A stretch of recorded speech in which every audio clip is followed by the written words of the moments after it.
Hi, everyone, and welcome back to the Rewatch Room. I'm Kendall. I'm Matt. And this is our third episode. The past couple of episodes, we've been talking about Stranger Things. This is going to be another episode on Stranger Things. We'll talk about some other stuff as well, but we do want to talk about Conformity Gate. And then next week, we're going to be talking about Byler. So we're going to do... Full episode. Yeah, we'll do a full Byler episode, so make sure you come back next week and we'll have that episode for you guys. But today we just want to talk a little bit about Conformity Gate because it is still an active theory. So there's a lot to discuss. And then there's some other fun stuff with Marvel, maybe even talk a little bit about Star Wars towards the end of the podcast. But we'll start out with Conformity Gate. Conformity Gate, because what's the date today? That's a good question. I think it's the 11th. So tomorrow, the 12th, that's when the theory will for sure be done and will be bones or will be proven correct, because I think that's the last hope, right? Yeah, I think that's the last hope. That's it. So do you want to talk a bit about your understanding of the last hope, the last straw for Conformity Gate with regards to the 12th and the Freddy Krueger? I'm not an expert on it, but I watched the one video of the guy detailing it. And I have some of it locked in, but not all of it. I feel like you should start with it because I feel like I know less about the Freddy Krueger than you do. So my understanding is that with the Nightmare on Elm Street franchise, which I have not seen all of those movies, but there was a 7th, and I believe in the 6th, Freddy Krueger died. And the 7th was supposed to be it was a documentary, and that's how it was marketed. Also, again, if I'm wrong about any of this, I haven't seen it. This is just me trying to reiterate what the individual, I think it was on Reels or on TikTok, said in this 2-minute, 58-second deep dive about it. So in this documentary, it started off as a documentary, and as it went along, it was slowly revealed that they were actually, I think, still in a nightmare type of situation, and Freddy Krueger was revealed to actually still be alive. And so this individual was comparing that to this. Obviously, this is a documentary releasing tomorrow, and the possibility of it being revealed throughout its runtime that Vecna did win. We are all in Vecna's curse, and so are the main characters. And that's essentially how it all goes. Now, I have my takes on it. I know you have yours. I think it's a brilliant theory. It really is. It's very, very cool. It's such a cool idea. And I'm not saying it's impossible for it to be real. It could be. And this is also a statement where I would love to be wrong. But I personally don't think it's going to happen simply because I think I said this in the last episode, maybe, where I talked about the credibility, or no, I talked about it in one of my own videos. I struggle to believe that the Duffers would put their credibility on the line for the first 12 days of January.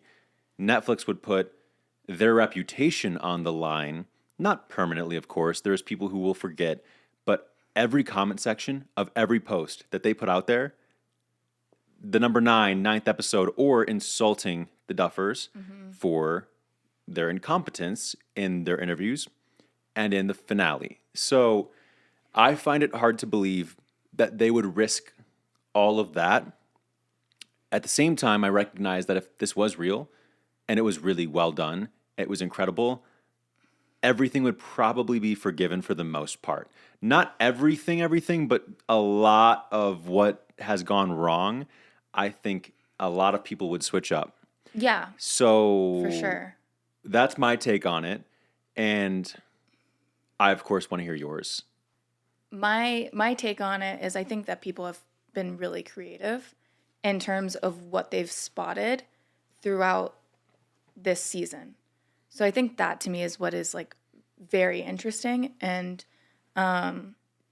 yeah, I mean, there are so many things that people are picking up, and when you put it together and when you make a argument like a lot of people are doing, you actually can be convinced that this might have all been part of the Duffer Brothers' plan. This was all, it was meant to kind of not be a satisfying ending. Like all of these things that you have people talking about. So I think that it shows me how creative everyone is. It also shows me how sad it is that because if I'm being honest, I don't think it's going to happen. I would love to be wrong too. This is something I'd love to be wrong on. But I don't think it's going to happen, mainly because I just don't think that the Duffers are capable of writing something this well thought out. I just think that it's such a great idea, and it would kind of be the first of its kind to have ever done anything quite like this, where you think that you watched the finale, that's what you're told, but you don't even realize that you got Vecna'd. Great idea. Do I think that they did that? No. I'd like to be wrong, but I don't think they did.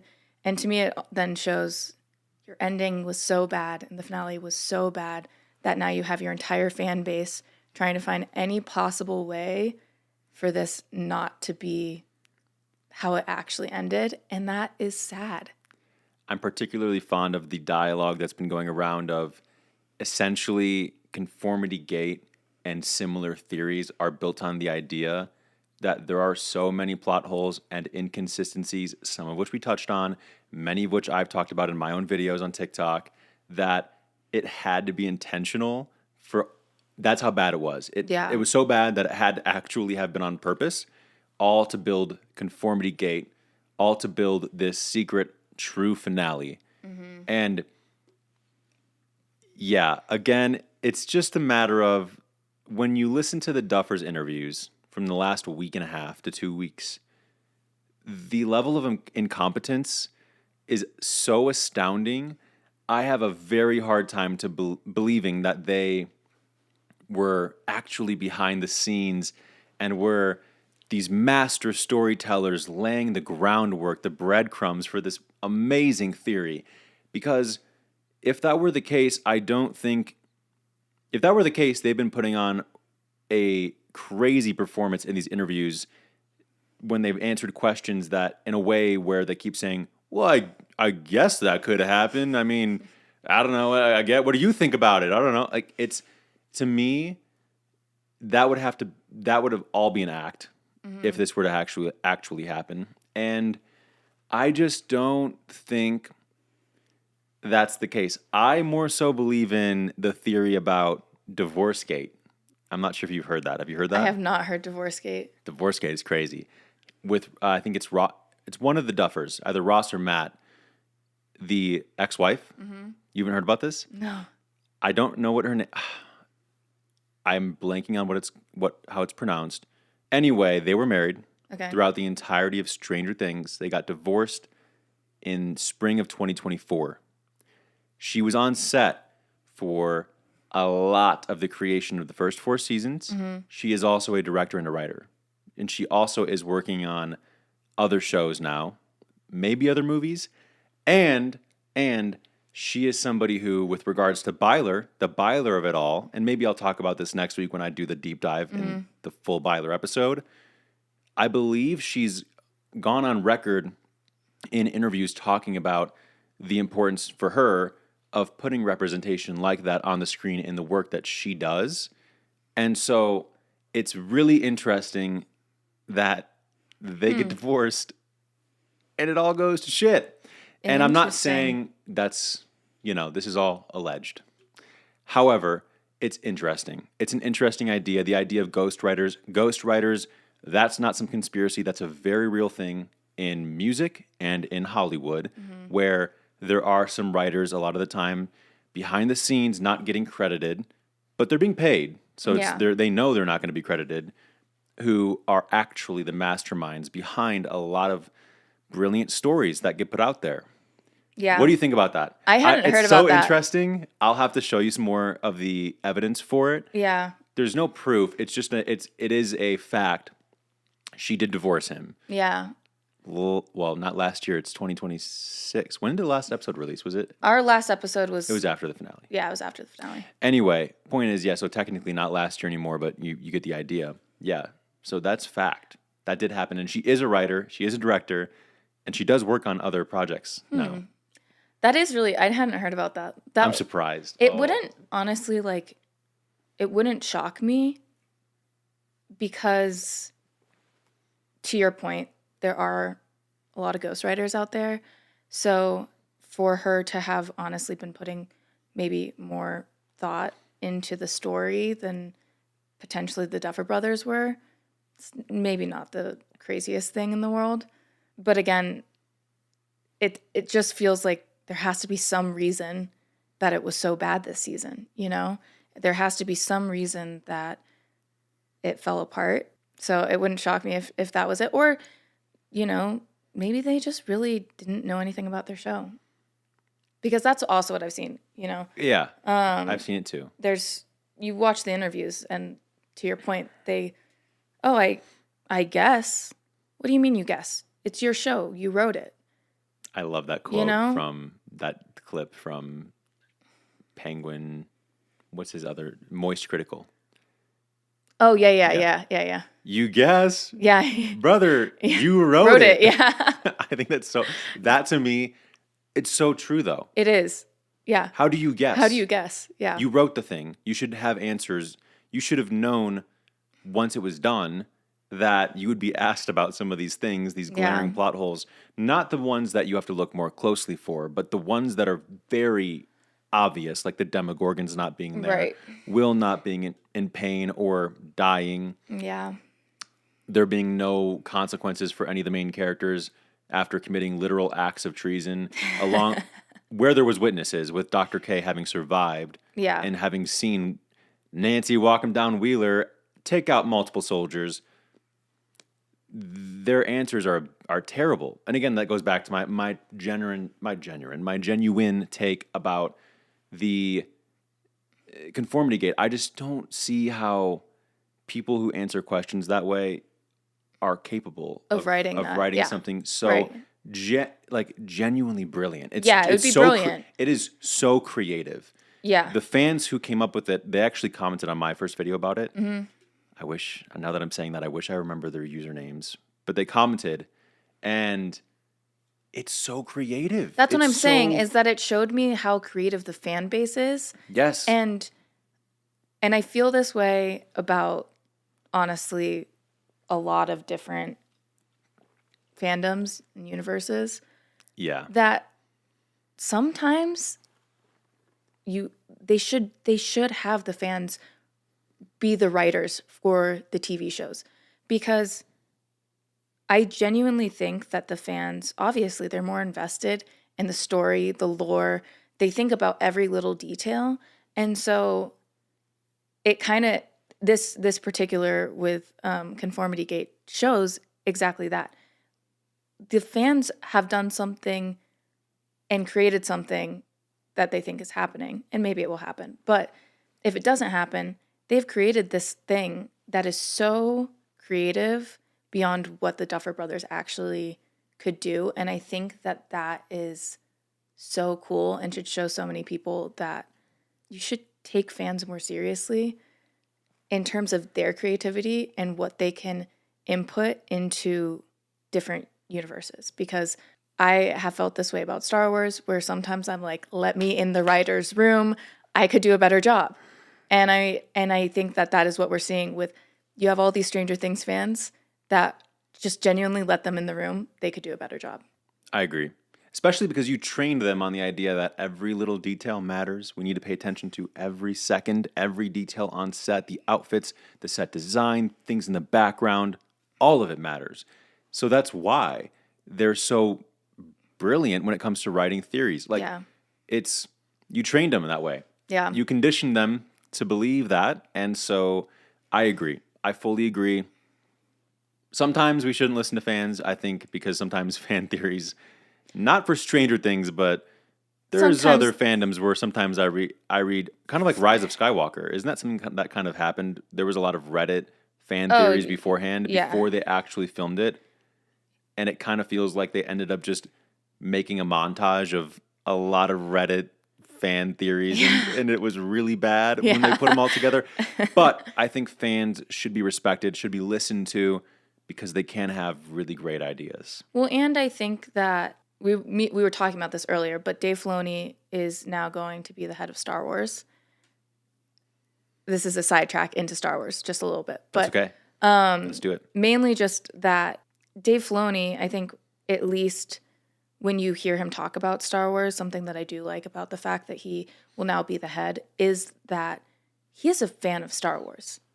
He loves Star Wars. And so I think that you should have people when you're talking about a Marvel or a Star Wars or, you know, bigger universes, you should have someone who is a fan that leads it and who actually cares about the material and sees it as more than just a really big franchise that brings in a lot of money. I think if you have someone who's a fan of the material in charge of it, odds are you might end up with better material. That doesn't mean that Dave Filoni has been perfect, because he's also given us some really, really bad Star Wars, like with Book of Boba. But at the end of the day, I can still appreciate someone more who genuinely loves and cares about a franchise versus someone that is just in charge of it. I agree. And yeah, I think it's important as well, on that same note, something that I do like about him is that he respects what came before. Mm-hmm. He does often reference George Lucas and what he created, and how this applies to Stranger Things, this applies to Marvel, this applies to Dune, this applies to everything. And there's a difference between people like him, though, and others who have worked on Star Wars in the Disney era, who say they loved what came before, but then try to change everything that came before because they need to put their name on it, their stamp on it.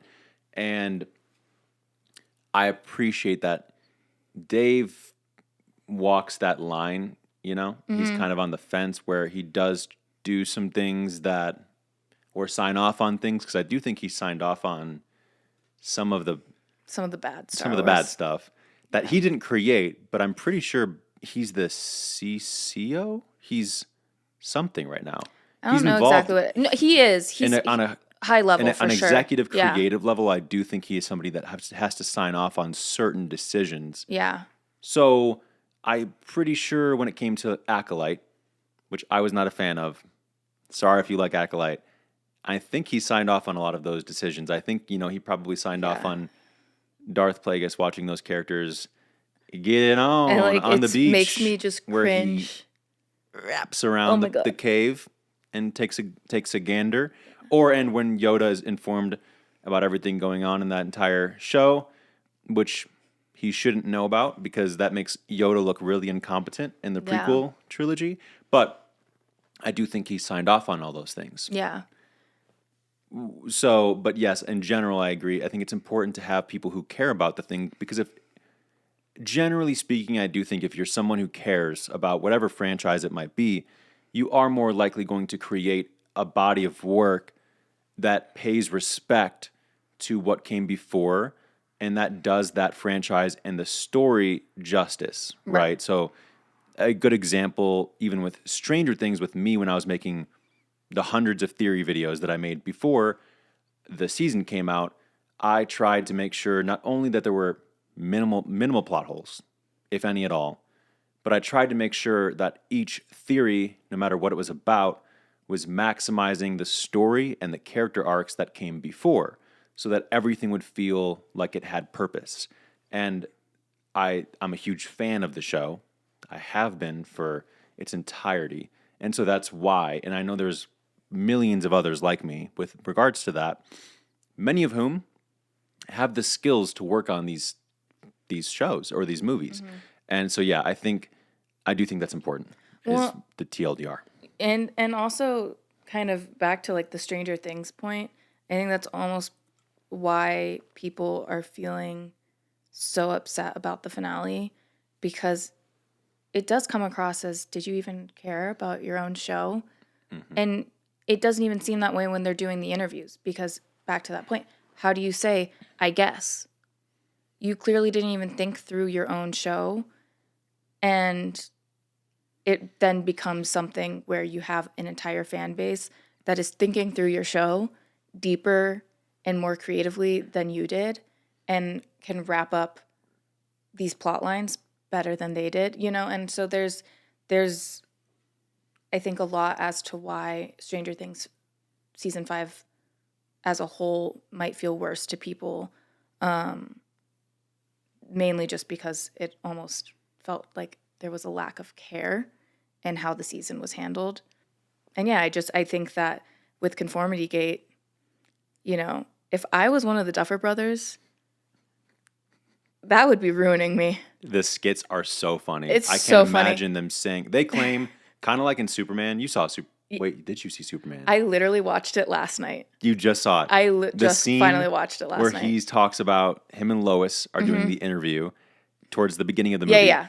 And she asks him about hashtag super shit. And he says, at first, he's trying to play it off as, I don't read anything on the internet, Lois, about me. But then later it's revealed that is not true. And he does. There's no way. The Duffers have said they avoid a lot of the online discourse. They're familiar with some things. They're familiar, for example, with the Byler fandom. They've said that. But for the most part, they avoid the noise. There's no way they've avoided this. No. It's everywhere. BBC, did I tell you that? Yeah, I saw you were on BBC, I did see this. I was the first person that was on it. That was the first screenshot, which shout out BBC for not putting my ad on there though. That's kind of crazy. Anyway, the BBC covered it. I think all of the major news networks had at least one article or some piece about it. There's no way they've been avoiding this. And so, yeah, if I'm the Duffers, I would be devastated. I wouldn't want to walk out of my front door. Yeah. I would feel really embarrassed. And they should. I'm going to be totally honest. I'm not usually this much of a hater. They should. I don't care. They should. So ultimately to your point, to reiterate, I'm not a writer. Yeah. I did well when it came to writing essays and papers in school and college. That was actually one of my strongest suits. I could be a writer, I think, if I wanted to. Ultimately, I'm more of a visual artist, and that is what I enjoy the most. I enjoy telling stories through the medium of photography and cinematography. That being said, myself and the many other theorists who are not writers, again, it feels like all of us put more effort and thought and care into writing a lot of our theories, just as the individuals who started Conformity Gate did, just as the individual who did the Nightmare on Elm Street theory. It feels like all of us collectively more effort, more care into the theories and crafting them and weaving them together than the creators of the show that we all love so much did. It feels like we did more, and that sucks. That's not a good feeling. That's one of the reasons I'm upset. To clarify, because I can already foresee, depending on which audience this reaches, because I've gotten comments, most of them are agreeing with me ever since the finale released, which is saying a lot because there's been over 20,000 comments that are in consideration here that I've gotten. I've done 12 million views in the last 7 days.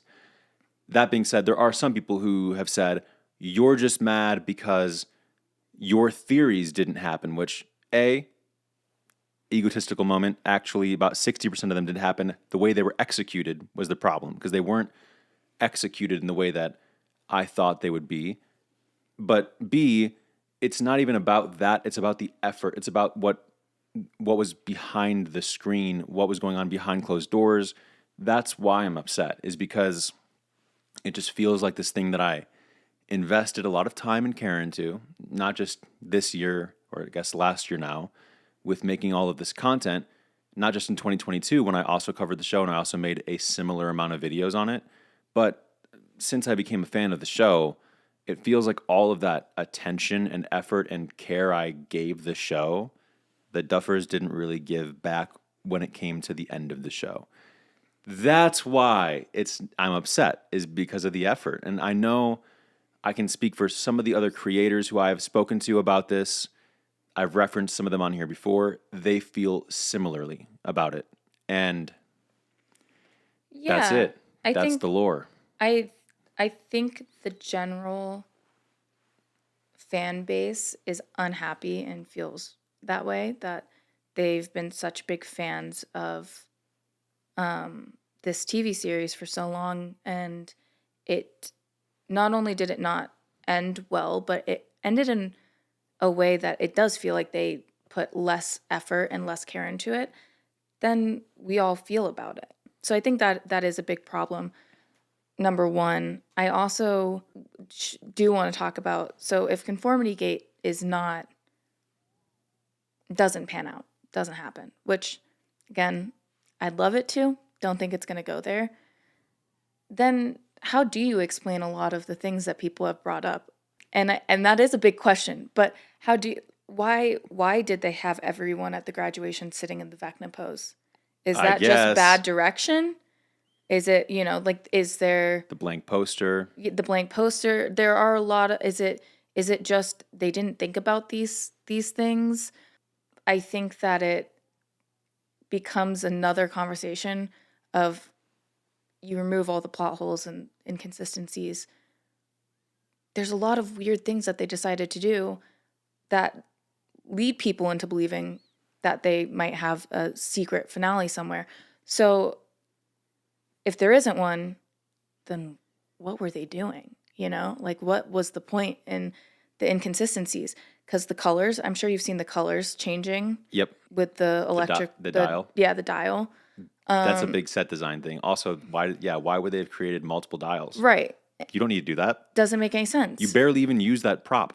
That's like a prop Right. that's used 2 times. So there's a lot, like, if it doesn't happen, then it's just, what's the reasoning behind a lot of these things? And so it brings up another question of, you know, is it really just it was that bad that they just didn't even think about these things, or didn't notice them, or just, and I just think that there's no way that all of the kids in the graduation scene would have been sitting like that at random, you know? Like, you can't say, oh, it's just like the extras were randomly sitting there like that. That is a directional thing. Yeah. So why would they have directed it like that? That is a weird thing to direct with no additional context. No, you know, there's a lot of issues with it. I do think that a lot of things that people have pointed out on the internet are really interesting. Mm-hmm. On top of the Freddy Krueger video, obviously the reason it's coming out on the 12th too is the clock. I'm sure you've seen all of this. Have you seen these theories too? No. About the 12th? I have not seen the theories about the 12th. I've seen the theories about the 7th, obviously, which is come and gone. Come and gone. But I've seen, I mean, I saw all those too, and they were great. But I've seen some other ones besides the Freddy Krueger one on the 12th of, there were the 12 kids, clocks. It's a big thing throughout the series, so maybe that was the indicator that it was going to be the 12th. Yeah. You can twist anything, I think, at this point to make it kind of seem, you know. The thing is that they were also asked about the significance of clocks, Henry's interest in them. Yeah.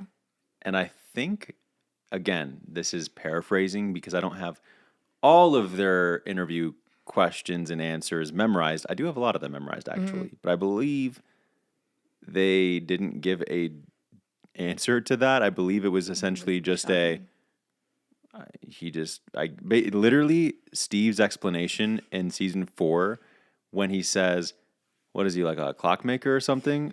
Essentially, that's a better answer than the answer the Duffer Brothers gave with regards to why he cares about clocks and the clock symbolism. I believe they just said, we just like the clock symbolism, which, again, if nothing happens on the 12th, that makes no sense, especially because they said to watch Back to the Future before season 5 came out. Yeah. That was one of the must-watch movies. Yeah, which also now... What happened with Back to the Future? Right. Was it just this? Was it literally just Steve's car having the thing through the roof that kind of maybe resembled the car in I forget what the car Why name can't is. I should know that too. Yeah, I I'm can't blanking remember. on it now that I was about to say it, and then anyway, it doesn't matter. Is that why that was so important? I mean, first of all, to me that seemed more like a Ferris Bueller's Day Off reference. Yeah. But I mean, so again, that's super interesting, and I was not familiar with that about the 12th. Yeah. That makes sense. But given their answer about why Vecna and Henry, why there's so much clock symbolism, the chimes, just because, oh yeah, we kind of just like the symbolism. I mean, that's pretty much it. Yeah. That's pretty much it. Like So that's to me, that doesn't give me a whole lot of faith I know. that the 12th is significant because of that. I'm not saying it couldn't happen. Again, an important caveat, as we've both said at this point. I would. We want it to happen. This is the one theory, because I made a lot of theories, right? Where, of course, I wanted them to be right.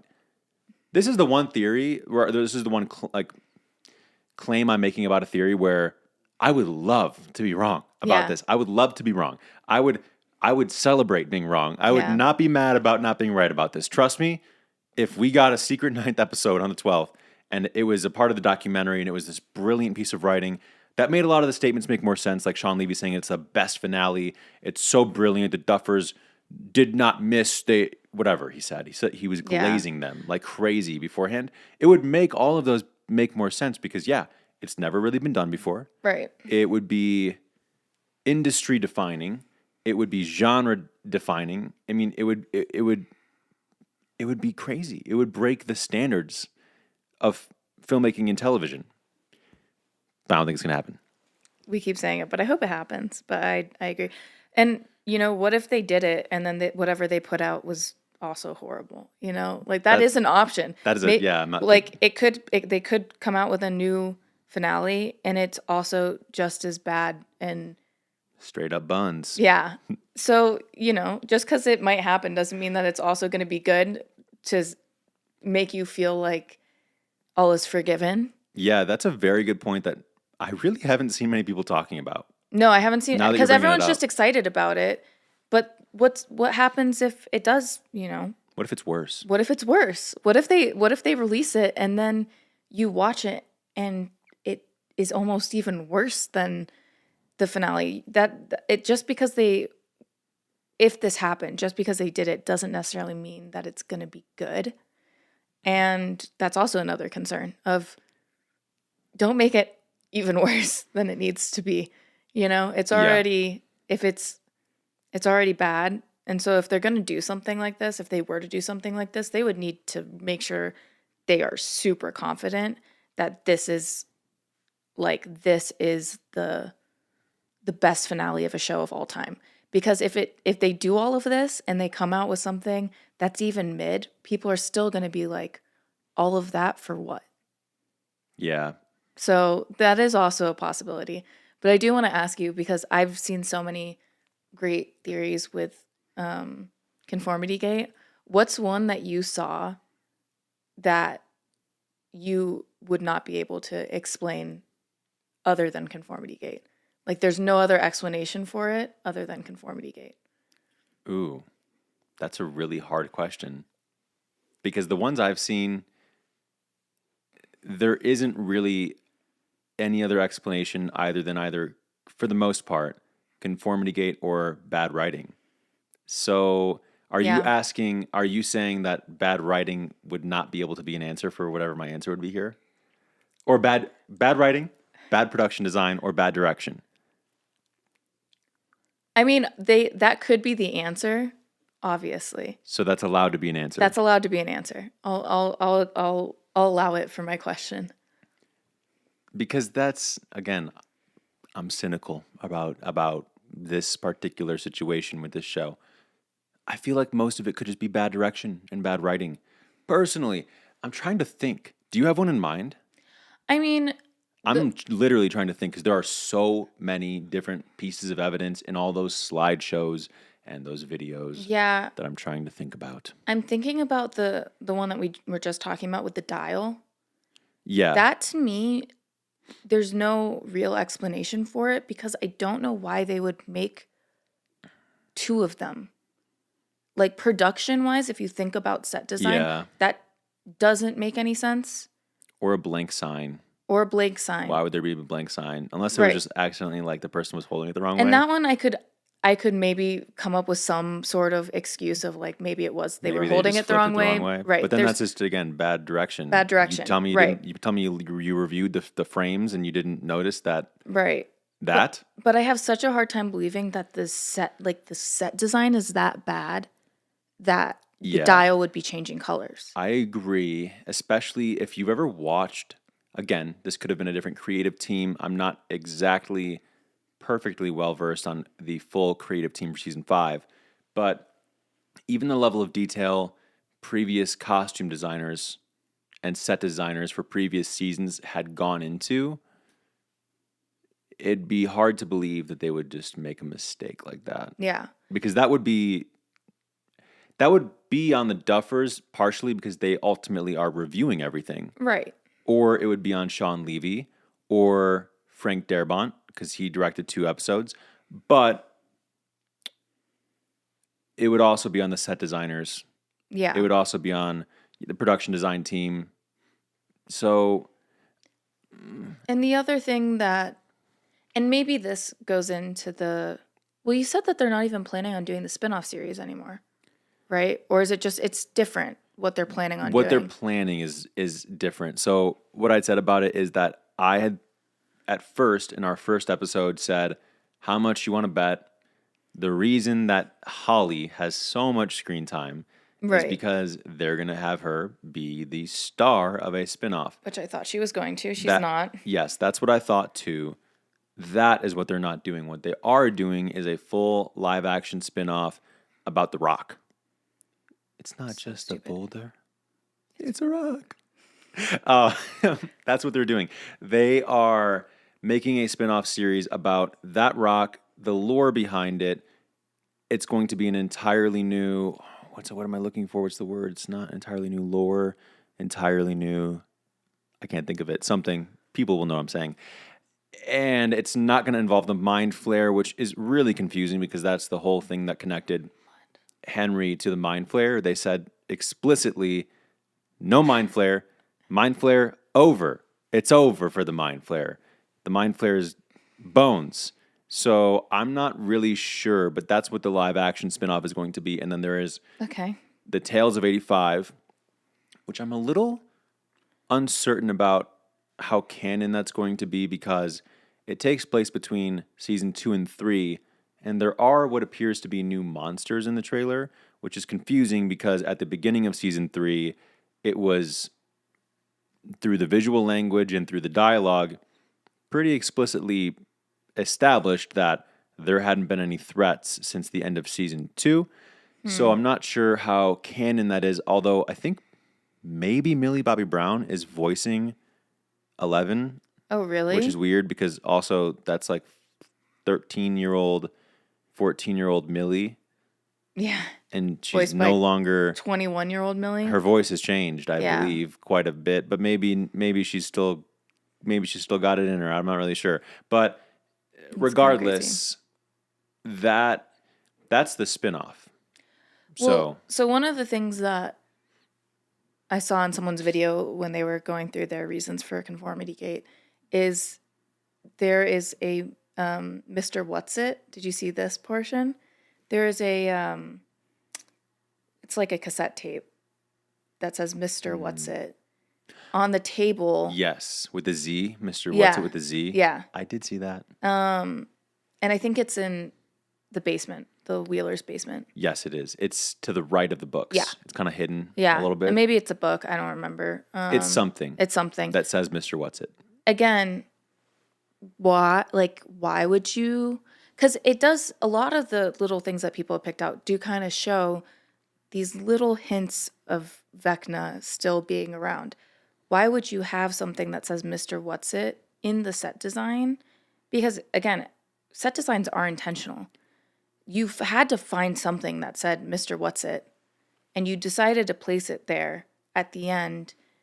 And there's not really a whole lot of reasoning behind it unless for Conformity Gate. So that could be, but back to your point, it also could just be they are that oblivious to it. I don't really know what the right word for it is, but I have a hard time. I think part of it is a lot of the more set design portions of it. I have a hard time believing are just accidents or not thought out, or those things are kind of hard to unintentionally do. I think it's kind of hard to unintentionally change the color of the dial. I think it's hard to unintentionally place something in the final scene of the basement that says Mr. What's It with all of the kids.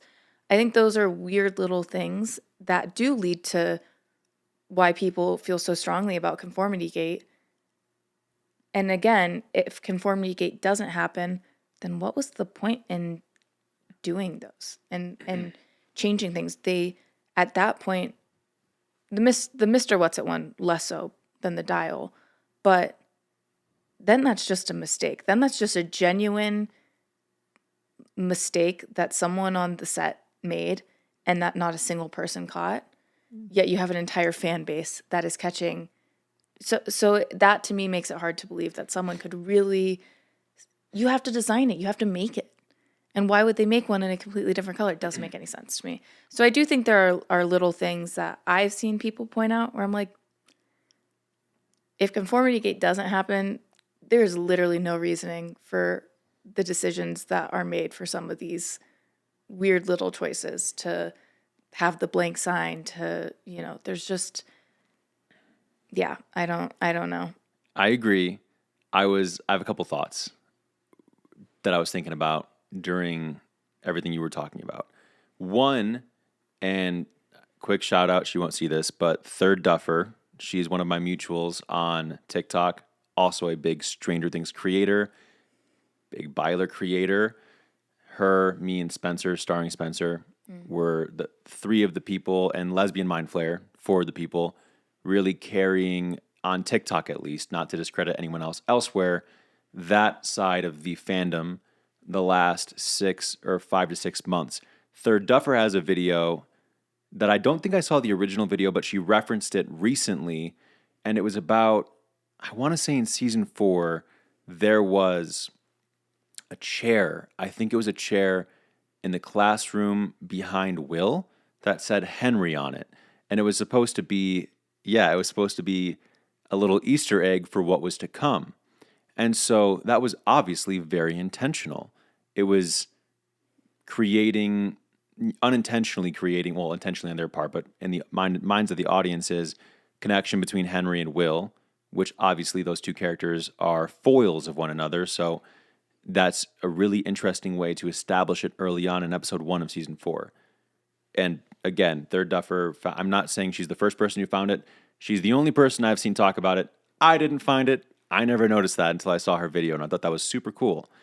Now, with the Mr. What's It, whatever it is, whether it's a book, a game, a cassette, I don't know, tape, videotape, box, whatever. It doesn't matter.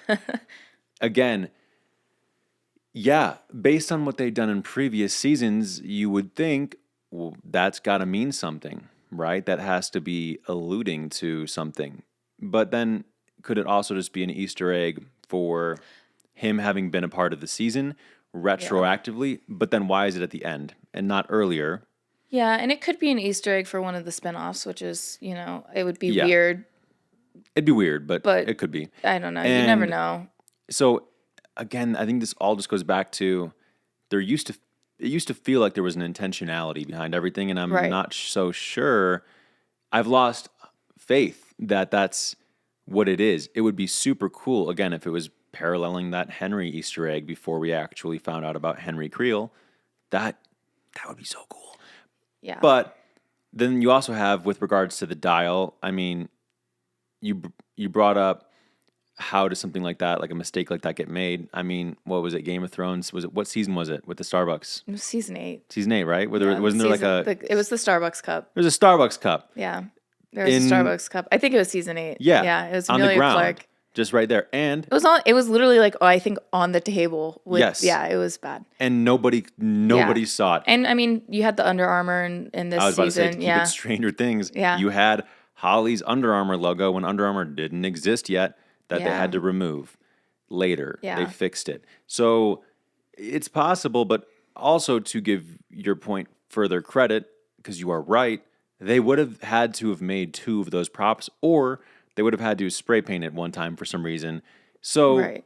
yeah, that's weird. That's really Yeah. strange, and I can't really think of why that would even be a production mistake. Right. When it would require, unlike the Starbucks, unlike the Henry on the chair or the Mr. What's-It box thing, they would have literally had to either create a duplicate or maybe edit in post the Yeah. color, but then, okay, then that's not an accident, or paint it in some way. So yeah, they would have had to have actually done some physical work on that specific prop to either make 2 of them, whatever. It could have also been the case, I suppose, if they did like reshoots, and I know there was some reshoots where maybe they'd thrown out some of the props for some reason. That can happen, I suppose, but usually I feel like they keep a lot of them in warehouses. Yeah. But maybe they threw them out and then they had to get a new one, and then they just didn't think it again. Yeah. But this is where I feel like I'm jumping through hoops to try to explain Yeah, away exactly. this issue where it's like none of what I'm saying really actually. It would be astounding if that was that big of a domino effect of mistakes for that Right. one error. Again, which you could make the argument, well, it's just a dial, who cares? But it's just one of many examples. There's Right, so many there's- examples. That's Exactly. the thing. Yeah, I think that the dial to me is interesting because I saw someone parallel it with the I'm forgetting what they're called, but the spinny thing on the playground that Holly's on. What is it called? They have them in Harry Potter. Whenever I see them, I think of the beginning of, is it Order of the Phoenix? Yeah, when it's Order of the Phoenix. Yeah. I don't know what they're called. We're not doing great with our names today of things, I but but Where's your mom, Pa? She dead. Sorry. But like that is the reason that she knows that it was a messed up memory is because she's like, it's not gray, it's yellow or whatever it was. It was the the other blue. way. Wasn't it the blue? Yeah, it might have been The blue and I yellow were can't- flipped. Yeah, it was 5 flipped. other colors. Blue and Yeah. yellow were flipped. It was flipped. Yeah. And that was how you knew that she was in. Exactly. So That that's was how you the knew. error. Yes. And Yeah. so that's what I saw people paralleling this to, which is it was gray and now it's red. Yes. So I'm remembering now. So that kind of makes it seem where you could convince yourself that it is intentional and that it is a way to show that we are actually in Vecna's mind and he's changing the color of things. And so, yeah, you can. The thing is that all of these theories are phenomenal and are well thought out. And again, I would be so convinced if I wasn't more convinced that the Duffer Brothers would not be able to write something like this. So facts. Real. So relatable. that is what I think about Conformity Gate. But we'll see. We'll see tomorrow, and if it doesn't happen tomorrow, then we're all just delusional together and can finally let it rest. Crazy together. Crazy together. It's crazy together. I gotta slip in one more Byler reference before next week's episode. I think a good transition into Marvel at this point would be to go back to something we were talking about earlier with maximizing what came before and respecting what came before Avengers Doomsday. I have a lot of concerns. This is our transition into the Marvel part of this conversation. Maybe we could do a little timestamp on the video. Yeah.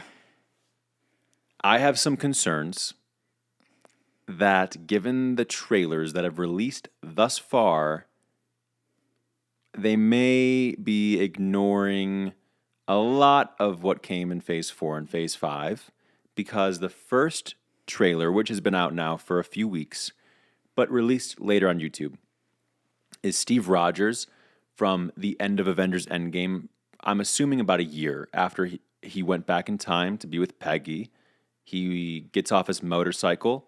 He walks inside. The color grading is better this time. It's not perfect. It's not Loki Season 2 level. It actually is pretty funny though if you take a still from Endgame and see how gray and desaturated it was, because the Russos' color grading has notoriously been really bad in their movies, even though their movies are great. I like good color grading though. That's fair. So he walks inside. I don't know if he's taking his suit out of the box or putting it in his Captain America suit from Endgame. And then he's got the baby. Yeah. He got a little smile on his face. Captain America will return in Avengers Doomsday. That's the first trailer. Now, there's been rumors that he is going to be the lead protagonist of the movie, which, again, to bring this back, I have concerns that because Endgame and the Infinity Saga were so successful, and because Chris Evans as Captain America, RDJ as Tony Stark, Yeah. and Chris Hemsworth as Thor, the big three, they were so iconic that they're just going to go right back to that.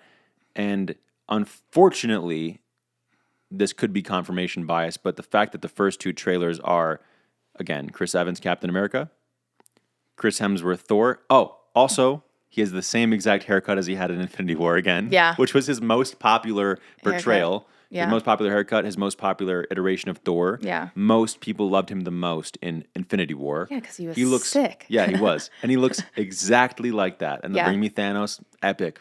Still gives me goosebumps. Still gives me, what does Steve say? The goosies. The goosies. Will hasn't had his goosies. Anyway, so I'm concerned about them not really paying off all that was established in Phase 4 and Phase 5. Now, I didn't like a lot of Phase 4 and Phase 5. That being said, my favorite thing in all of the MCU is Loki Season 2. I just hit the mic. Loki Season 2. And he was established to be the lead protagonist of the Multiverse saga. He literally is at the center of everything, holding together and breathing life into the entire multiverse. Why was he, and this isn't just because of my bias, why was he not the first trailer? Why is Steve Rogers the first trailer? To me, Steve Rogers, even if he did break time, which I think is problematic because Loki Season 1 literally starts off with the TVA saying, what the Avengers did was supposed to happen. Right. What you did was not. So Steve was supposed to go back in that time. includes Steve having gone back in time. Yeah. So I'm worried not just about this, but even everything else. How are they just going to ignore everything? What about Multiverse of Madness and all of the? Even though I know both of us do not like that movie, but that still had consequences on the multiverse. Yeah. So is that just not important? Is this not important? Is it just going to be, actually, let's just forget all of that and let's go back to Endgame. Let's make a sequel to Endgame. Yeah. Because that's what I'm worried is going to happen. And so I think it's relevant to what we were talking about before. I mean, I have the same worry as you, and I mentioned this to you, but I think that how it feels to me is that they recognize that the core three, Tony Stark, Captain America, and Thor are icons. They are, by all means, they are Marvel. And they haven't had great success since losing them from the franchise. So since Tony Stark died, since Cap went back in time, Thor obviously has his own thing with Thor Love and Thunder. Also, don't love that movie. Garbage. Yeah, also don't love that movie. The only MCU movie I didn't see in theaters, by the way. Really? Mm-hmm. Oh, no, I saw that in theaters, unfortunately. That's how Bones. I saw it in theaters. Couldn't go the first night. Heard it was really bad. Was already really disappointed by Multiverse of Madness. Yeah. Didn't want to be hurt like that again in the theater. Yeah. I mean, honestly, Multiverse of Madness hurt me more. Thor Love and Thunder wasn't, shocking to me that it wasn't great. I thought it was going to be so But yeah, they haven't had great success, so it kind of feels to me the same way that in Star Wars, whenever they bring Anakin in, it's just fan serving to some extent, where that the fans are gonna just be hyped no matter what. When you have Hayden Christensen as Anakin, that's Star Wars fans are just gonna be hyped, no matter if the writing is good or bad. You put them on Yeah. screen, people are just excited about it. And that's kind of how I feel this is their plan is let's serve the fans. They're going to be excited to have Chris Hemsworth back as Thor, Chris Evans back as Captain America, and obviously RDJ back not as Tony Stark, but as Doctor Doom. Mm-hmm. So you which have... might be a Tony Stark variant. Right, maybe. which might be a Tony Stark variant. Or the other way around. Yeah. What's the difference? But they're doing it not, I think, as like a clever writing way, but more as a let's get some box office sales. Yeah. And that is what's concerning to me because I probably, like everyone else, would be thrilled to see them back in an Avengers movie. I would. I can't deny that.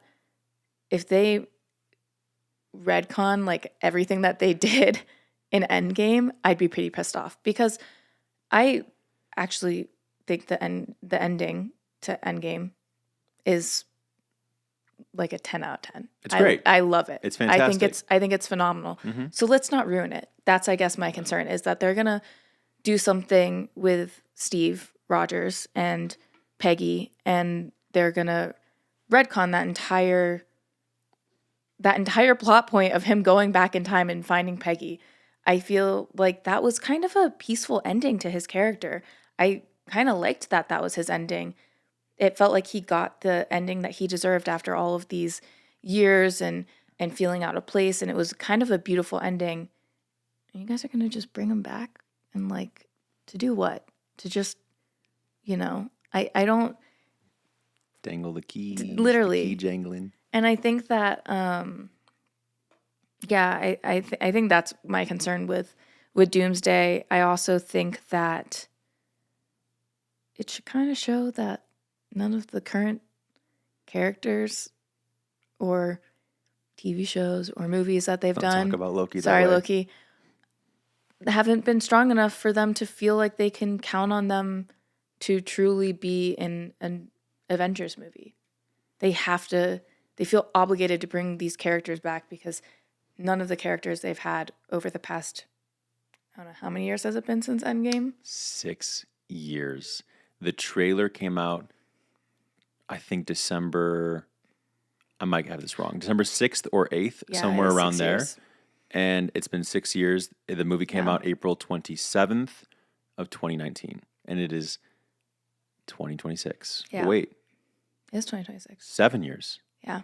My bad. 7 years. 7 years. So what do you think about, I agree with everything you said, by the way, which obviously. With regards to Marvel, yes, I feel the same. I'm more concerned, and again, there is a bias, but this isn't really the bias isn't the only reason. The end of this show was brilliant and perfect. The way that entire finale went and the way his character arc unfolded was perfect. I'm so worried that they're going to mess that up. More than I'm worried they're going to mess up the end of Endgame, because at least Endgame has had time to sit and be done for years by this point. Yeah. This is only a couple years old. And so I also personally think that his character arc is the best one in the MCU. I think Tony Stark's is a close second. I think Tony Stark's is also a little bit better than Captain America, Steve Rogers. But Steve Rogers is still great. Now, all that to say, what do you think about the theory? And I'm going to butcher it because I don't remember exactly what it says. But there's a theory that's been floating around that the old Steve Rogers that sits with Sam on the bench is actually a Steve Rogers who, he did go back in time, but he also lived through the entire events of Doomsday and Secret Wars. And in order to keep the loop, the time loop, in order for that to be fulfilled, he goes back to give Sam the shield. And that's also why he's way older than what you would think he would be otherwise. Anyway, there's a theory going around about that. I still don't think it resolves the issue that you're talking about. Yeah, but I haven't seen that theory. I think it's interesting. It's an interesting theory. And I guess to some extent would make sense, right? For the time loops. And yeah, I think it would make sense. I think that my concern is that it's almost going to be like when you're, like, to some extent, Stranger Things, when you're watching Stranger Things and you're trying to justify certain plot holes. I'm worried that that's going to be what happens in Doomsday, because they might just have massive plot holes with Steve's character when you think about the fact that he did go back in time. I think, to your point, the main concern is that they're going to not respect what came before with Phase 4 and Phase 5. And I agree. I obviously didn't like Phase 4 or Phase 5 very much. There are some things that were okay, but you still have to respect it and think about it and keep canon, and especially with Loki, because Loki, that is probably the best thing that Marvel has done since No Way Home. Yeah, it's also the most important, I'd say, because Yeah. it's the only one that directly really deals with the multiverse And actually explains it. at scale. Yeah. And Multiverse of Madness was supposed to be that. Didn't do that. Didn't do a great job. And ultimately, it doesn't feel like it had as big of an impact on the story of the multiverse as Loki. I mean, again, originally, He Who Remains is the central figure, and obviously that changed. But the only one that also kind of talks a little bit about the multiverse in a good way is What If. Yeah, that's true. But I'm questioning how much of that. There are certain things that happen in What If that kind of break canon, even across the multiverse. There are characters who seem far too, like, how did Infinity Ultron breaking through the multiverse, breaking through the barrier, having a brawl with the Uatu, that went across space and time, how does that not cause an incursion? Or maybe it did, but maybe it did. Yeah. I'm not really sure. And I think there's also a really powerful, or maybe that's a What If video game, like a VR game. Yeah. There's like this really powerful version of Scarlet Witch I think it's in the VR game, technically. It's like a What If VR game with a similar art style. And when I made like a God of Stories Loki MCU versus Scarlet Witch MCU from Multiverse of Madness, who's more powerful? I saw this video. It's Loki. You caused some. Shut up. It's you caused Loki. some problems with that. I caused a lot of beef with that one video. I was really respectful, but ultimately I think my logic is far more sound than the Scarlet Witch fans, and I think that's proven by the only Scarlet Witch fans. The only argument they were making, and I love Scarlet Witch, by the way. Like, yeah, I love Elizabeth Olsen. I love Scarlet Witch. I love Wanda. I love, like, that whole character. Fantastic.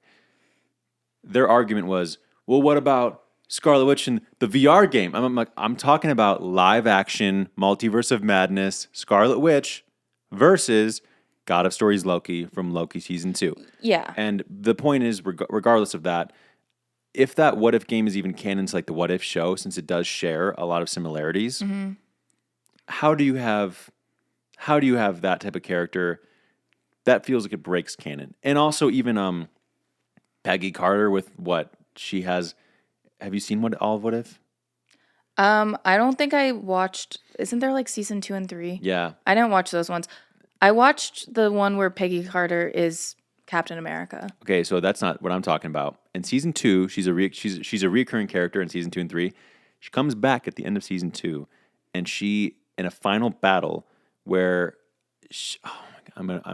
people are gonna be mad. I'm forgetting. I've only watched this once. I did not like What If, to be honest with you guys. I only liked some of the episodes. I loved the Doctor Strange episode. The Doctor in season 1. Yes, that episode is phenomenal. I did like the finale arc, the 2-part multiversal Avengers or multiversal whatever they're called. I forget because it's been a while. So there was another character that they created. She's not from the comics. And I'm totally blanking on her name. She had a pretty cool power set. I think her powers came from the Space Stone. But Peggy Carter is wearing, I think she's wearing Hela's crown. So she gets the power of Hela. She has Thor's hammer, I believe. I'm forgetting. She has a ton of different, she has like Infinity Ultron's, chest plate. Yeah. She has all these different, and they're fighting against the evil Doctor Strange. I think it's Supreme Strange. Yeah, Supreme from Strange. season 1, yeah. who has gone insane and is collecting the most powerful beings from across the multiverse. This is why I'm saying it breaks canon. To throw them into a multiversal world engine to recreate or bring back to life his universe, and it's causing destruction on, again, like a large multiversal, universe-breaking, multiverse-breaking scale, and they have to fight him, and it gets weird. And so I'm just saying, and then I think season 3 deals with other Watchers in the final battle, and it's just, I don't know how that's canon. So I feel like... I think we're playing with the canon threads a little bit too much there, in my opinion. I feel like that brings up a really good point, though, of for Doomsday, do you think that they will have Loki season 1 and 2 be a big portion of it? Because my only thing is we kind of saw what happened when they started with a TV show and then made a movie, right? You have WandaVision and then you had Multiverse of Madness. Mm-hmm. And so if you had not watched WandaVision, that entire movie would not make very much sense to you. You wouldn't really understand, why is Wanda crazy? Who are these children? You wouldn't really understand what led Wanda to literally travel through the multiverse to try and find her kids had you not seen that show. And I think they almost maybe realized that. And so I'm almost a little bit concerned that they'll have almost a Duffer Brothers explanation of, well, if, like with the play, well, if you didn't watch it, you'd be confused. And that would be their explanation of like retconning what happened in Loki.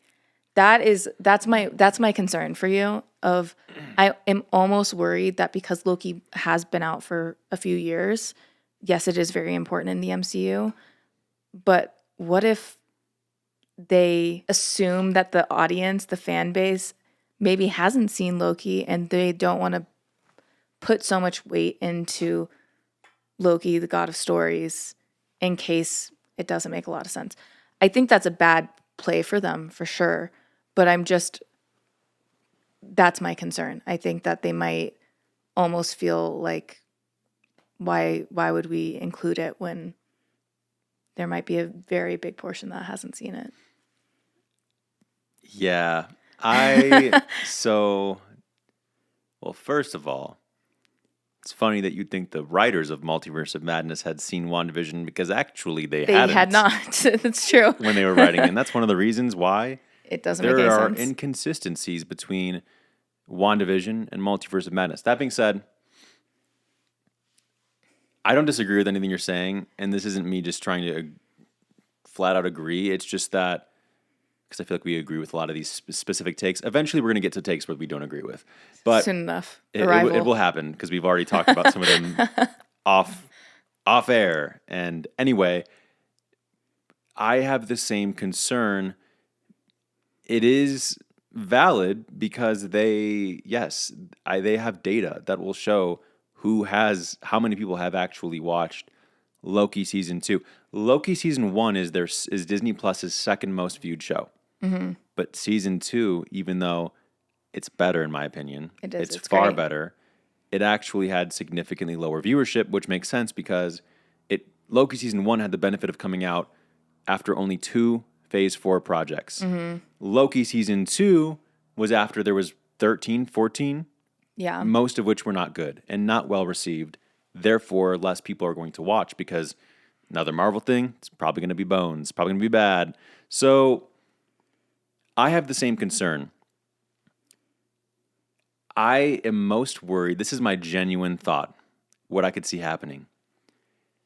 The Russo brothers are good at creating stories by pulling threads from old things and making them make sense, right? So I'm not a believer in, and I actually think there's evidence for this in interviews, I don't think the entire Infinity Saga was planned out and every detail was meticulously planned to matter in the end. I think the Russo brothers did a good job at looking back at what came before and making things make sense so that it felt like there was an actual sense of true, well-thought-out connection. Now, as far as the Russo brothers in their own right, outside of the MCU, all of their movies have been really poorly received. I think literally like 12% Rotten Tomatoes and under. That being said, my concern is if they use a similar framework, right? So at the beginning of Infinity War, you have Thanos kick the shit out of the Hulk, who previously has been a character who like nobody... unbeatable. Yes. Yeah. You have an entire large sequence where it's really difficult for... It's Veronica, right? Tony's massive suit. Oh, the big one? I'm calling in Veronica. Yeah, it's Veronica. Yeah. And that's a huge sequence to just to temporarily get him down. Not permanently. And Thor, whenever they fight, it's a really close match. Yeah. Right? So you start Infinity War off. You have Thor already on the ground, implying he's already gotten his shit rocked. And then the you opening have... to that movie is just so good. It's so good. It's so good. And then you have him walking out and... why am I forgetting his opening quote? It's really good, though. It's a really great quote that he starts with. Something about destiny arrives all the same. Before that, he talks about, like, it's frightening. It turns the legs to jelly. That's not relevant. Point is, Loki comes out. We have a Hulk. Hulk comes out, hits Thanos a couple times, and then Thanos is... Rocks his shit. Yeah. And picks him up over his head, slams him on the ground. It's the first time you've ever seen Hulk have that happen to him. Like this. Super easy, right? And then you have Loki. Thanos takes out Loki, and it's this big moment. This is the introduction to Thanos. Yes, we saw him in post-credit scenes, but this is the real introduction where you see why people were afraid of him before, because he literally just took out Thor, Hulk, and Loki, and all of the rest of the Asgardians like it was nothing. Okay. So, there's the famous comic book scene, I don't know why I'm calling it a scene, but you get what I'm saying, where Thanos is face-to-face with Dr. Doom, God Emperor Doom. Yes. Oh my God, this is such a great scene. Doom... I know, yeah. Rips his spine out. Yep. That appears untrue, right? That's what he says. I am so worried that, similar to Infinity War, not that I don't want to see that, I do. I'd love to see that. Here's what I'm worried is going to happen. Infinity War is all about chasing the MacGuffins. The Infinity Stones, they are the MacGuffins of that movie. Yeah. Center of the multiverse, holding all of the multiverse together, currently holds all of the power in the multiverse. I'm worried that instead of continuing his character arc further, which was super integral to that show, it was so compelling, that instead, they're just going to turn him into the new Infinity Stones, just a plot device, a MacGuffin, where you're going to have, in the very beginning of the movie, Doom rip out a different variant of Thanos' spine, establishing his power level, and then establishing what he's going after. You're going to establish that he's going after Loki, and ultimately, all roads lead to Loki. They lead to the TVA. They lead to the end of time, where he is sitting on that throne. You're going to have different arcs going across, different stories, different arcs happening across the multiverse. You're going to have the X-Men, right? We've seen that. You're going to have Wakanda. There's a rumored different Wakandan universe where it's like a utopia. The X-Men universe also, I believe, was rumored to maybe be like a utopia type of universe. You're going to have the main 616, and you're going to have the Fantastic Four from their universe, where we might visit. You're going to have everybody trying to figure out what's going on, just like Infinity War, which, again, I know it worked well. It was great. But you're ultimately, and I'm worried that you're going to have all roads lead to Loki, and Loki's just going to be a nothing burger MacGuffin who his only role in the plot is to be essentially like an object for the plot, where everyone's just trying to get to him, but he doesn't actually have a role. And that's how they write it off. Yeah. As that's how they kind of ignore a lot of the really important parts of the substance of Loki, and just maybe they Doom could establish in the opening minutes, he's at the center of everything, and I need to take him out in order to create Battle World and control the multiverse as God Emperor Doom. Yeah. And that would be so lame. I would not be happy about it. That's my long and in-depth answer to what you asked. So went on a bit of a tangent there. I mean, you raise a really good concern, and kind of to build off of that point, it's what went wrong with Star Wars with the sequels was they saw what worked and they basically just redid it in I'm sorry, fucking horrible way. I can't wait for the Star Wars episodes. Just a full. I have so much hatred for those movies, but you're not about somehow Palpatine returned? No. You're not about. Fuck no. Good question for another time.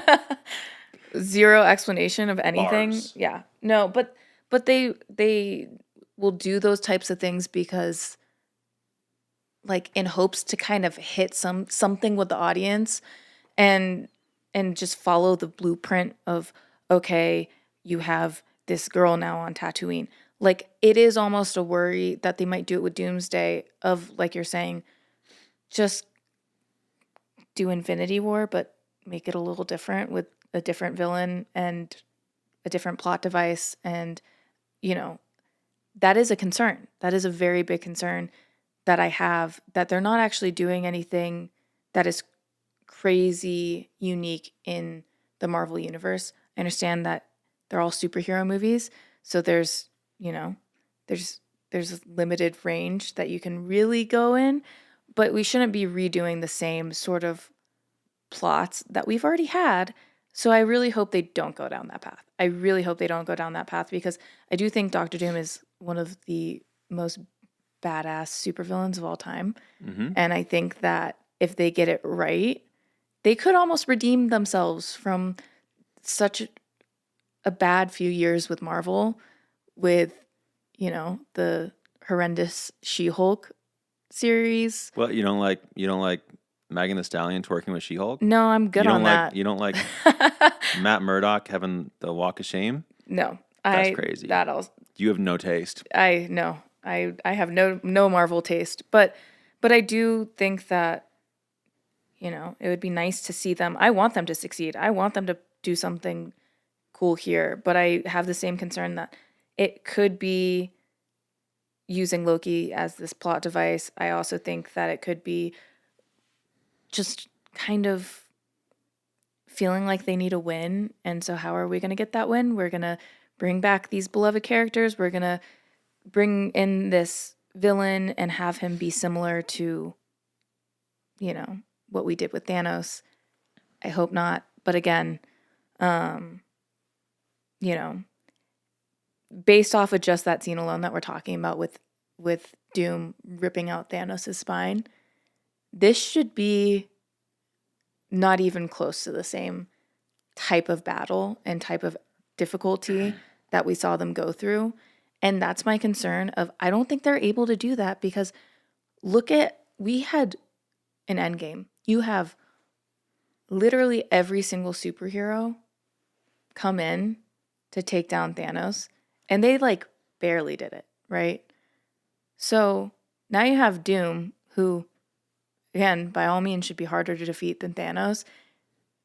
And you don't even really have great superheroes anymore. Well, you have Sentry. You do have Sentry. And the Void. Who could be used against them. I agree with what you're saying. Yeah. I the Void is cool, but I loved that was one of the good Thunderbolts Marvel. Was the best MCU movie. I'm excluding Loki since it's a show. Including No Way Home. Including Guardians of the Galaxy Volume 3. Since Avengers Endgame. I said what I said. I stand on that. We're ending this podcast. I stand on that. It's better than No Way Home. No Way Home. Yeah, we have issues with that. That I fundamentally disagree with, but that's okay. We'll talk about that another time. We can talk about that another time. But I do think Thunderbolts is great. Do I think it's better than No Way Home? No. It's a better movie than No Way Home. Now, here's what I'm going to say. So. It is. Here's what I'm going to say. And I say that as somebody who, we're around the same age, but I say that as someone who grew up on Tobey's movies, was a teenager during Andrew's reign, and a young adult and an adult during Tom Holland's era. But actually, No Way Home leads me into a good point.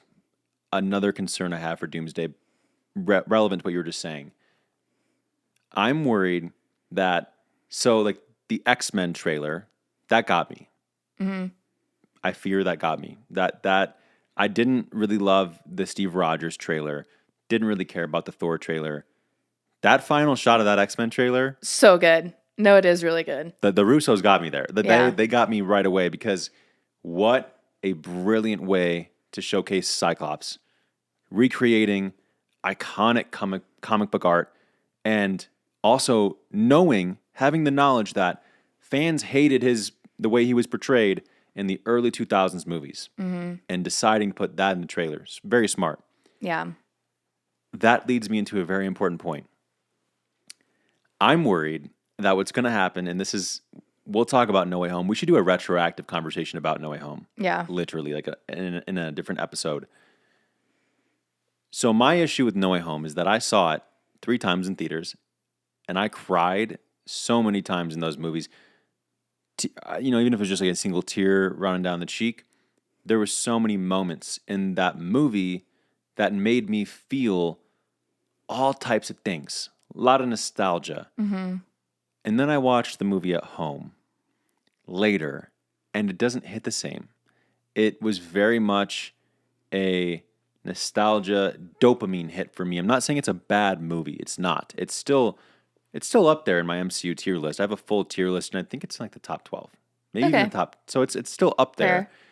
It's just that I don't have it as high as a lot of other people do because I don't feel like it aged very well compared to other movies. I've watched Thunderbolts at home. I also saw it 3 times in theaters. I think that Thunderbolts is a far better movie, even if it doesn't have the nostalgia factor. Mm-hmm. Now, here's how this relates.